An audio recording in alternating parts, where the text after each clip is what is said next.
የዓለም የዲፕሎማሲ ማዕከል የሆነችው አዲስ አበባ ሲነሱባት የነበሩ እንከኖቿን እያረመች ከስሟ በሚስተካከል የነዋሪዎቿን ክብር በሚመጥንና ያኗኗር ዘይቤውን በሚያዘምን ልክ እየለማች ትገኛለች። የዚሁ ስራ አንዱ አካል የሆነውና ለሚኩራን ከቦሌ ክፍለ ከተማ የሚያስተሳስረው ከአንበሳ ጋራጅ እስከ ጎሮ ሲከናወን የቆየው 4 ኪሎ ሜትር የኮሪደር ልማት ስራ ተጠናቆ ለአገልግሎት ክፍት ሆኗል። በሁለተኛው ዙር እየተከናወኑ ካሉ 8 የኮሪደር ልማት ስራዎች ውስጥ አንዱ የሆነው ይህ ስፍራ ሁሉንም የኮሪደር ልማት ጽንሰ ሐሳቦችን ባካተተና ለአካባቢው ነዋሪዎችም ምቹና ደረጃውን በጠበቀ መልኩ መከናወኑም ተገልጿል። ወደ 43 ሜትር ስፋት ከ30 ሜትር ወደ 43 ሜትር ስፋት ኦሬዲ ያደገበት በዚህም ኦሬዲ እግረኛ መንገድ 5 በሁለቱም አቅጣጫ ሳይክል ሌን እንደዚሁም ደግሞ በአንዱ ሳይድ ከሁለቱ ቦሌ መገናኛና ከኮንቬንሽን ሴንተር በሴሚሲ አርጎ እስከ ጎሮ ከሚመጣው ጋር ሊንክ እንዲገናኝ ለማድረግ በአንድ ሳይድ 4 ኪሎ ሜትር የሳይክል ሌን የተካተተበት ሁኔታ ነው ያለው። እንደዚሁም ደግሞ ተጨማሪ ፋሲሊቲዎች ለዝኛ የተካተቱበት ሁኔታ አለ። ከዚህ ባሻገርም በየክፍለ ከተሞቹ የሚታየውን የትራፊክ እንቅስቃሴ በሚያሳልጥ አግባብ መከናወኑም ተመላክቷል።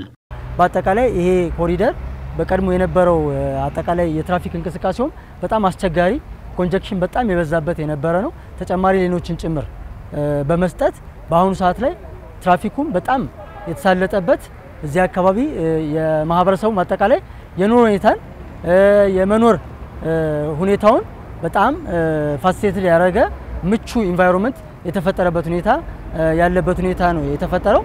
አዲስ አበባ ከሚነሱባት ችግሮች መካከል የተጨናነቀ የትራፊክ እንቅስቃሴና የዜጎች ምቹ ያልሆነ ያኗኗር ዘይቤ ቀዳሚዎቹ ናቸው። አሁን ላይ ተመርቆ ለአገልግሎት የበቃው ከአንበሳ ጋራጅ እስከ ጎሮ ያለው የኮሪደር ልማትም እነዚህን ችግሮች የፈታና በአካባቢው ያለውን ማህበራዊ ኢኮኖሚ እንቅስቃሴን ያነቃቃ ስለመሆኑም ተገልጿል።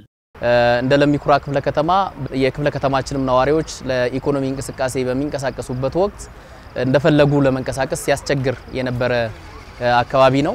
አካባቢውን ማስተካከል ብቻ ሳይሆን የአካባቢው መስተካከል ደግሞ ኢኮኖሚው ላይ ያለው አስተዋጽኦ ከፍተኛ እንዲሆን ያደረገ ነው። ይሄ ብቻ አይደለም፣ የማህበራዊ አገልግሎቶች እንዲስተካከሉ ተቋማት በዚህ ውስጥ እንዲስተካከሉ ስታንዳርዳቸውን እንዲጠብቁ አመቺ እንዲሆኑ ማድረግ ላይ ሰፊ ስራዎች ናቸው የተሰሩት። እንግዲህ ቦሌ ክፍለ ከተማ የዓለም መግቢያ የአፍሪካ መግቢያ የሀገራችንን መግቢያ በር እንደመሆኑ መጠን በሁሉም በሚባል ደረጃ በኮሪደሩ ትልቅ ተጠቃሚ ሆናለች ማለት ይቻላል። በኢኮኖሚው በማህበራዊው በፖለቲካውም ትልቅ አስተዋጽኦ ያለው በተለይ በኢኮኖሚው ትልቅ አስተዋጽኦ ያለው ገጽታችንንም ጭምር የጨመረ በኢኮኖሚው ብዙ ስራ ፈላጊዎችን ወደ ስራ ያስገባንበት ኮሪደር ነው ማለት ይቻላል። የተሰናሰለው የአመራሩ ቁርጠኝነትና የህዝቡ የነቃ ተሳትፎ ለስራው ስኬታማነት አበርክቶ የጎላ ነበርም ተብሏል።